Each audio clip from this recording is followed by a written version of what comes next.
ಎನಪೋಯ ಸಮೂಹ ಸಂಸ್ಥೆಯ ಮಂಜನಾಡಿ ನರಿಂಗಾನ ಕೊಲ್ಲರಕೋಡಿಯಲ್ಲಿ ಕಾರ್ಯಾಚರಿಸುತ್ತಿರುವ ಎನಪೋಯ ನ್ಯಾಚುರೋಪತಿ ಮತ್ತು ಯೋಗಿಕ್ ಸೈನ್ಸ್ ಕಾಲೇಜು ಮತ್ತು ಆಸ್ಪತ್ರೆಯಲ್ಲಿ ಪ್ರಾಕೃತಿಕ ಚಿಕಿತ್ಸಾ ವಿಭಾಗ ಉದ್ಘಾಟನೆಗೊಂಡಿತು. ಪ್ರಾಕೃತಿಕ ಚಿಕಿತ್ಸಾ ವಿಭಾಗವನ್ನು ಶಾಸಕ ಯುಟಿ ಖಾದರ್ ಅವರು ಉದ್ಘಾಟಿಸಿದರು. ನಂತರ ಮಾತನಾಡಿದ ಅವರು, ದೇಶ ಮಾತ್ರವಲ್ಲದೆ ಜರ್ಮನಿಯಲ್ಲೂ ಆಯುಷ್ ಮತ್ತು ಪ್ರಾಕೃತಿಕ ಚಿಕಿತ್ಸೆಗೆ ವಿಶೇಷ ಮಾನ್ಯತೆ ಇದೆ. ಮುಂದಕ್ಕೆ ವಿಶ್ವದಾದ್ಯಂತ ಮಾನ್ಯತೆ ಸಿಗುವ ನಿರೀಕ್ಷೆ ಹೊಂದಲಾಗಿದ್ದು, ಭಾರತೀಯ ವೈದ್ಯಕೀಯ ಪದ್ಧತಿಗೆ ಇನ್ನಷ್ಟು ಬಲ ತುಂಬುವ ಪ್ರಯತ್ನ ನಡೆಯಬೇಕು. ಮನುಷ್ಯನ ಬದಲಾದ ಆಹಾರ ಪದ್ಧತಿ ಹಾಗೂ ಪ್ರಕೃತಿಯಿಂದ ದೂರವಾಗುವ ಜೀವನ ಪದ್ಧತಿಯಿಂದ ಕಾಯಿಲೆಗಳು ಹೆಚ್ಚಾಗುತ್ತಿದೆ. ಮನುಷ್ಯನಿಗೆ ಹೊಂದಿಕೆಯಾಗುವಂತಹ ಚಿಕಿತ್ಸೆ ಒಂದೇ ಸೂರಿನಡಿ ದೊರಕುವಂತೆ ಮಾಡುವ ಕಾರ್ಯ ನಡೆಯಬೇಕು ಎಂದು ಹೇಳಿದರು. Now naturopathy, okay, everywhere they have started that people, the students are coming and people have got the confidence. 25-26 years back, there is not only one college throughout India and they don't have in Asia also. They don't know what is this naturopathy concerned medicine. Only Jindal was there where the treatment was given.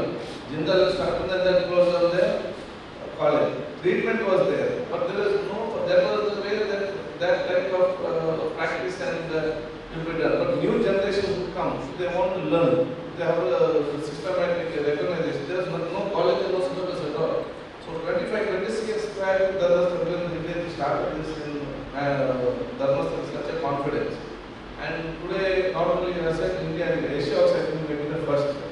And today, there is a vast expansion from the country. So once again, I have seen all the treatment sections. I think it's wonderful. I have done many colleges. I think this is the latest, all the equipments what the college have taken up. ಈ ಸಂದರ್ಭ ಯನಪೋಯ ವಿಶ್ವವಿದ್ಯಾನಿಲಯದ ಸಹಕುಲಾಧಿಪತಿ Y ಫಹ್ರಾದ್, AYUSH ಜಿಲ್ಲಾ ಅಧಿಕಾರಿ doctor Mohammed Iqbal, Yenepoya ವಿಶ್ವವಿದ್ಯಾನಿಲಯದ ಉಪಕುಲಪತಿ doctor Vijayakumar, ಕುಲಸಚಿವ doctor Gangadhar Somayaji, Naringana ಗ್ರಾಮ ಪಂಚಾಯತ್ ಅಧ್ಯಕ್ಷೆ ರಜನಿ ಶೆಟ್ಟಿ, ಉಪಕುಲಪತಿ doctor Shripati Rao, doctor Sangeeta Lakshmi, doctor Shreya ಮೊದಲಾದವರು ಉಪಸ್ಥಿತರಿದ್ದರು. ಆರಿಫ್ ಕಲ್ಕಟ್ಟ, ವಿ4 ನ್ಯೂಸ್, ಉಳ್ಳಾಲ.